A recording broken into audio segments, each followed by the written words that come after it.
그리고 1846년 9월 16일 날 돌아가셨으니까 정확히 25년 26일 사셨습니다. 25년밖에 안 사셨는데 그러니까 저도 처음에 그 영화 만들자고 그럴 때 만들 게 없다. 뭐 25년밖에 안 살았고 신부 받고 활동한 것도 1년 1개월. 근데 상해 오가는 시간, 감옥에 있는 시간 빼면 신부로 활동을 몇 달 못 하셨어요. 그러니까 영화 할 만한 게 없다. 저는 반대를 했었는데, 그리고 이제 공부를 좀 하다 보니까 이 영화를 만들 때에도 말씀드렸다시피 그 예산을 크게 생각을 전혀 안 했었어요. 근데 김대훈 신부님의 삶을 의미 있게 담으려면 결국 그 중국 유학 이 10년이 굉장히 중요한데 그걸 안 담을 수 없어가지고 그걸 담으려고 그러면 예산이 이제 100억대가 넘어가니까 그럼에도 하겠느냐 그랬더니 하시겠다고 그래가지고 이제 하게 된 거고요. 그러니까 여기서는 한 7살 정도까지 아마 사셨을 거예요. 그래서 이제 서울 청파동에 있다가 그 용인에 이제 그 은희성지라고 나중에 한번 가보시면 좋은데 그 장소가 그 안성 뭐 또 용인 뭐 이렇게 그 당시에 현 세계가 모여 있는 경계선 항상 그 경계선은 행정력이 안 미치잖아요. 근데 그 당시 또 얼마나 거기가 깊은 산속이었겠어요. 거기서 이제 그 여기 제가 오기 전에 홈페이지 여기 봤는데 홈페이지에 틀린 게 많이 있어요. 뭐 김대원 씨 본래 마시에 자랐다는데 그런 거 아니고 그 한덕골 성지 밑에 구람 아버님이 구람공소 회장이었으니까 36년에 그 세례를 받고 36년 발에 그러니까 12월 그 동지사가 이제 출발할 때 그때 이제 그 유학을 가요. 그래가지고 그 다음에 37년 6월 7일 날 마카오에 도착하니까 7개월을 걸어간 거예요. 그리고 또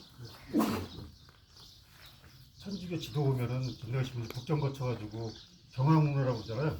국경부터 항주까지 문화 따라서 걸어 내려오면 되는데 그것도 아니고 왜냐면 그게 지름길이니까 그리 가겠거니 했는데 그거 아니고 저쪽 그 저기 만리장성 위로 돌아서 내륙에서 이렇게 갔었습니다. 그럴 수밖에 없는 게 이제 그 국경 만리장성 너머에 그 나자로 수도회라고 그래가지고 신부님들이 거기 있었거든요. 그러니까 거길 꼭 거쳐가야 돼요. 뭐 그런 것도 있었고 북경은 저기 그 심양에서 통영증을 받아가지고 산에 관해서 그걸 보여줘야지만 들어갈 수 있기 때문에 북경 갈 수가 없습니다. 그러니까 동지사도 그렇게 그리고 그때가 몇 살이? 30 가자마자 세 분이 같이 갈 때 한 분이 얼마 돼서 돌아오셨고 또 한 분이 이제 최양욱 신부님이라고 사실은 김대원 신부님보다 최양욱 신부님이 더 똑똑하신 분이에요. 네.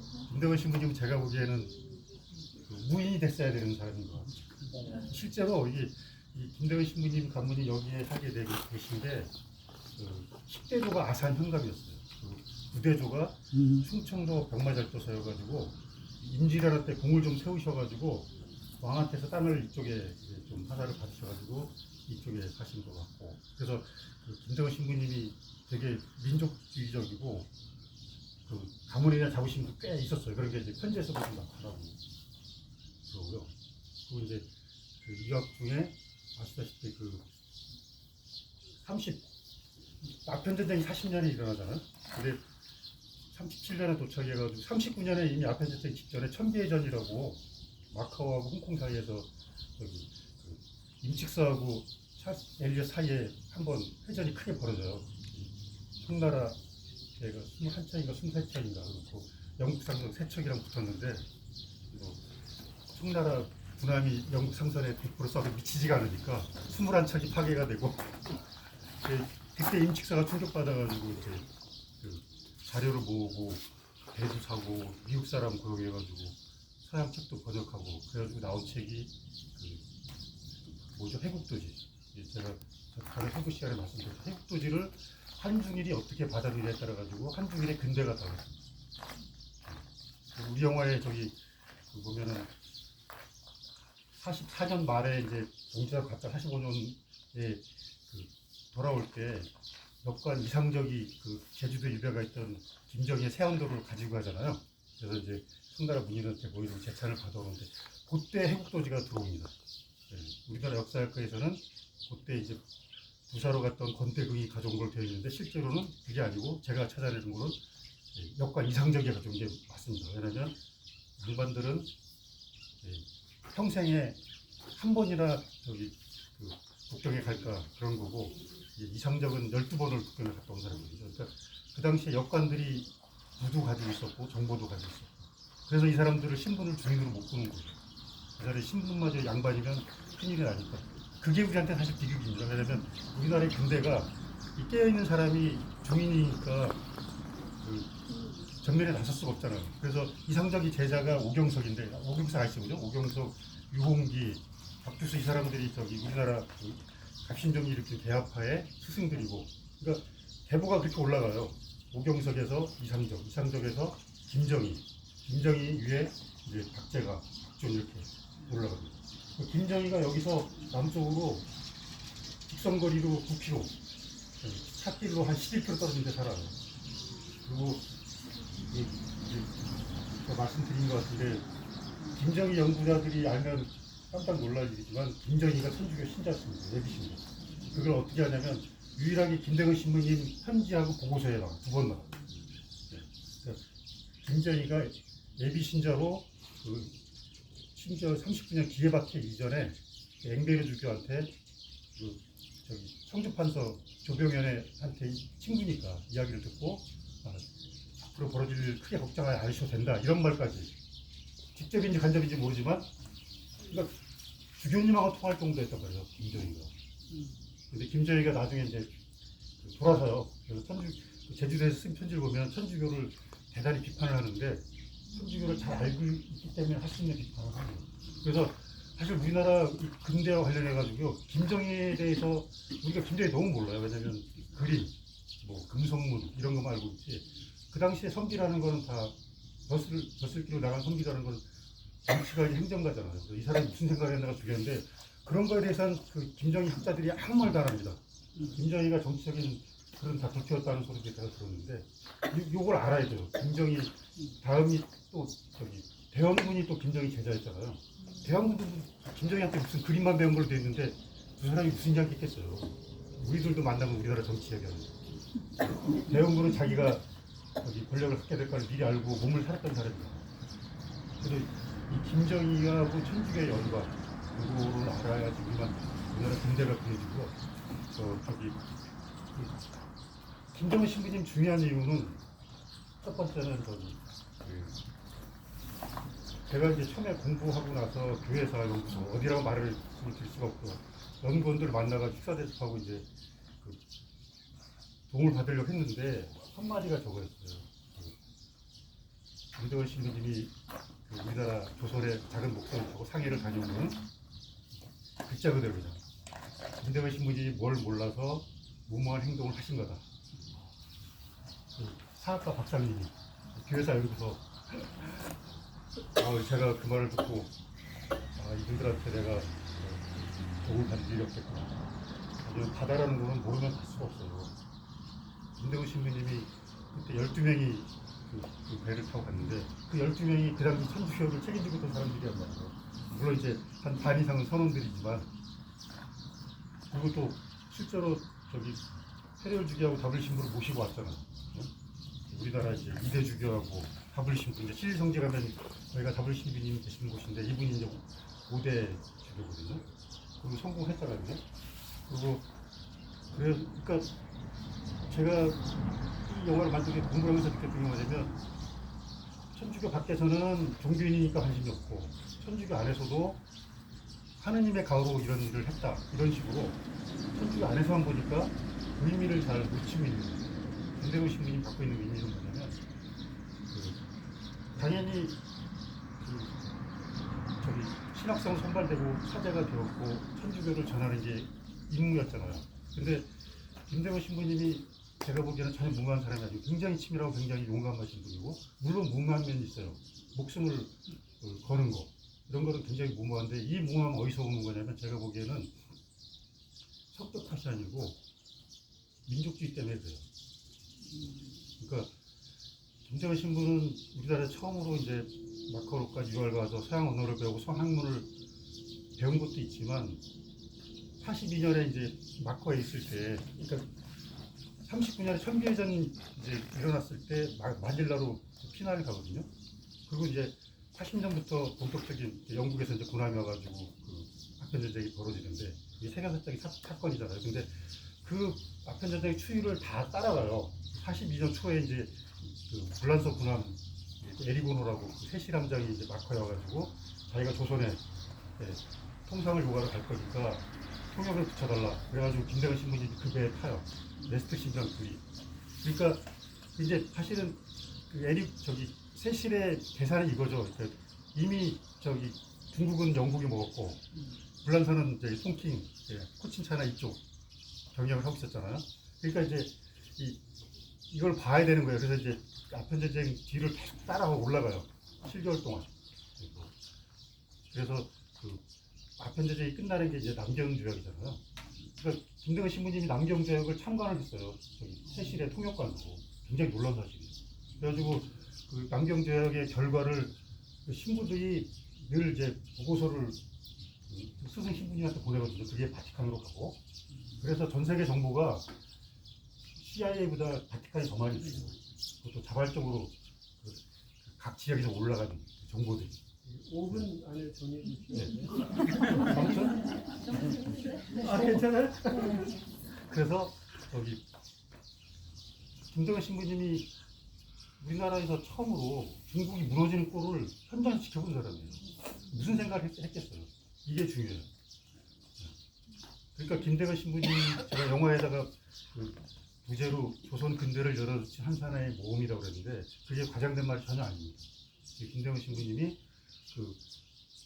저는 이제 처음에 이해가 안 됐어요. 요새 북한 사람들이 군인들이 총 겨누고 있는데도 그냥 넘어오잖아요. 근데 그 당시 그렇게 왜 이렇게 입하기가 힘들었는지 이제 공부하다 좀 이해가 되더라고요. 호랑이 늑대 때문이에요. 그러니까 항상 산에 갈 때 뭐 주막에 사람들이 모여가듯이 길 아니면 갈 수가 없는 거예요. 그러니까 의주로 들어오는 입국로, 그다음에 경원에는 2년에 2번 당 열리는, 2년에 한 번 당 열리는데 딱 반나절만 민간이 들어올 수 있는 시기에 있어서 그때도 경원에 들어가가지고 입국로를 살펴보고, 그다음에 나중에 이제 백령도로 들어오는 백길 개척하러 갔다가 잡히신 거잖아요. 45년에. 그래가지고 이제 46년에, 그리고 46년 이제 9월에 순교를 하셨는데, 이게 김대건 신부님이 근대로 열어졌다는 게 의미가 뭐냐면은, 이제 김대건 신부 계를 따서 천주교 차원에서 보면은 우리나라 근대가 사실은 천주교 개신교 다 기독교니까 한묶음으로 기독교가 사실은 굉장히 큰 역할을 한 거예요. 천주교는 성서에는 평등이라는 말이 없다고 그랬잖아요. 근데 천주교인들은 평등을 산속에서 실천하면서 살았거든요. 그리고 우리가 서학하고 동학을 대립해서 보기가 쉬운데, 저도 이번에 알았는데 동학을 창시한 최지영도 이제 동학을 창시하게 된 게 울산의 천명산인가? 거기서 천서 사건이라고 그러더라고. 천서. 하늘로부터 책을 받았다. 스님이 이 책을 이제 최지영한테 주고 한 거인데 돌 강의를 듣다 보니까 그게 이제 격앙위록인지 천주실이라고 그러더라고요. 천주실하고 딱 돌 김용 선생님이 하더라고요. 그러니까 결국 동학도 천주실에서 기록된 거예요. 인내천이고 다 천주라는 용어 쓰잖아요. 하늘도 천주고 인간도 천주고 심지어 물질도 천주고. 그러니까 기독교는 인간을 하나님의 우상에 따라 만든 천주라고 생각을 했고, 그 다음에 동학은 더 극단까지 한 거죠. 그죠? 사람뿐만 아니라 물질까지 천주라고. 그러니까 이 서학과 동학의 평등 사상이 사실은 조선의 근대를 조선의 지배에서 흔들고 조선의 근대를 이룬 힘이었다라고 저는 이제 생각을 하게 됐어요. 그냥 뭐 단순히 강화도 조약 때 문호를 개방해서 그렇게 된 게 아니라 사상학적으로는 이제 정도 많습니다. 그래서 천주교 동학이 우리나라 근대에 큰 역할을 했고, 그 중에서 김대건 신부님은 실질적으로 46년에 이제 백령도끼를 개척하면서 이 길로 이제 사대주교 베드로 신부님도 이 길로 들어오고, 66년에 신교한 저기 불란서 신부님들이 대부분 그 길로 들어와요. 그 개신교도 그 길로 들어온다고 제가 말씀드렸었죠. 그 첫 번째 개신교 교회가 백령도 맞은편 장현에 생기고 두 번째 교회가 백령도에 생기고. 그러니까 신부님 목사님이 그 길로 들어온다라는 거는 사람만 들어오는 게 아니라 문물이 들어오잖아요. 그리고 여러분도 아시다시피 서울의 철자가 SE5L이잖아요. 그것도 김대우 신부님이 그 조선전도 그릴 때 거기다가 SE5L을 썼기 때문에 설계된 거예요.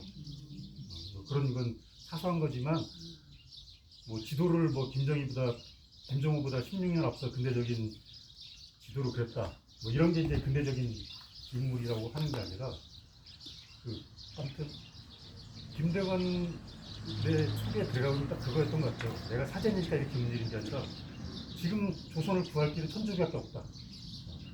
그러니까 민족적인 거하고 합쳐져 있는 거죠. 그래서 김대관 신부님이 우리 역사에서 굉장히 중요한 인물이고 이게 역사께서도 그렇고 천주교에서도 좀 다르게 평가를 해야 돼요. 한 번만 더 하겠습니다. 아무튼 사실 지금 저 영화가 2시간 반인데 많이 편집해서 줄였어요. 그래서 지금 그거를 늘리는 작업을 하고 있습니다. 그래서 그게 늘리는 작업하면 그런 게 들어갈 건데 한 가지 에피소드만 말씀을 드리면 김대건 신부님이 상해 갈 때 총을 가지고 왔어요. 그걸 제가 찾아냈습니다. 그거 김대건 신부님 나전어 편지에 간략하게 나와 있는데 너무 이상해가지고 그 부분을 찾아다가 이제 서양고등학교 때 친구한테 번역을 다시 해라. 이상하다. 그랬더니 김대건 신부님이 그러니까 몸한 게 아니죠. 상해 갈 때 해적을 대비해서 총까지 가져갈 정도로 그렇게 준비가 철저했단 말이에요. 그리고 김대건 신부님 항해수를 배운 거는 아까 말한 그 에리고노에 타가지고 아침 제가 검색을 해보니까 그 책이 번역이 안 되는데 거기에 들라마르샤라는 지리학자가 타고 있었단 말이에요. 이 지리학자가 대단한 가문 사람이에요. 불란서에서 세계 지도를 출판한 출판사를 갖고 있었어요. 김대건 신부님 거기서 근대적인 지도를 본 거예요. 그리고 그때는 배에서 해가 남중할 때 늘 위도 용도를 쟀거든요. 그 섹스텐트라고 해가지고 이제 육분이 그러니까 태양이 남중에서 태양과 수평선을 재면 위도가 딱 나오는 그 각도기가 있어요. 여러분들 보신 적 있을 텐데 김대건 신부님이 그걸 가지고 있었던 것 같아요. 편제도 안 나오는데 아무튼 김대건 신부님이 혼자 45년에 서울에 들어왔을 때 상해로 출발하기 전에 막고 있는 신부님한테 보낸 편지에 중국식 녹색 안경을 보내달라고 그러거든요. 선글라스예요. 그러니까 천주 교회학자들은 이게 무슨 의미인지를 모르는 거죠. 선글라스를 왜 보내달라고 그랬죠? 위도 잴 때 태양을 맨눈으로 봐야 되니까. 자기 혼자 12명 선원이 가는데 자기 혼자 눈부시다고 그걸 쓰려고 중교회까지 그걸 보내달라고 했겠어요? 그러니까 그런 데서 근거를 찾은 거예요. 그러니까 김대건 신부님 항의술도 아셨고 그래서 여기 논산 아래 강경으로 이제 오실 때 풍랑만 나가지고 제주도까지 떠밀려 갔다가 강경으로 들어오실 때도 보면은 물때 다 재가지고 사람 미리 내려보내가지고 너는 준비해라. 굉장히 정확하게 치밀하게 들어오시거든요. 그래서 김대건 신부님은 절대로 무모한 사람이 아니고 그 다음에 김대건 신부님이 순교하신 해를 경호박해라고 그러잖아요. 그 해에는 9명밖에 순교를 안 했어요.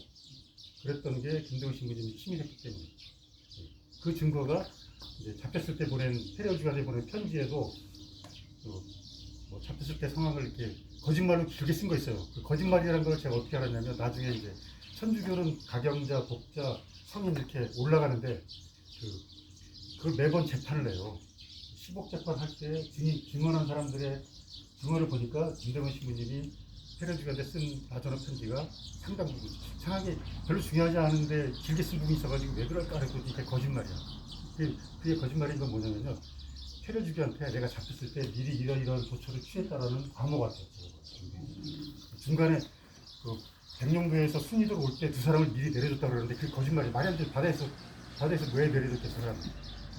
미리 그 사람들을 보내서 준비를 시켰다. 이 암호가. 근데 이제 천주교회 학자들은 그런 부분도 놓치고 있는 거예요. 넘기면 안 되고 기타 다른 이야기인데 뭐 걸어 다니면서 네. 걸어 다니면서 이야기를 듣고 싶은 분들은 옆에 바짝 붙으시고요. 이야기를 지겨운 분들은 알아서 돌아다니시다가 사진 찍으시고요. 50분에 버스 앞에서 뵐게요. 예. 여기 버스 바로 타시는 거죠. 예. 네. 김재건 신부 휴지를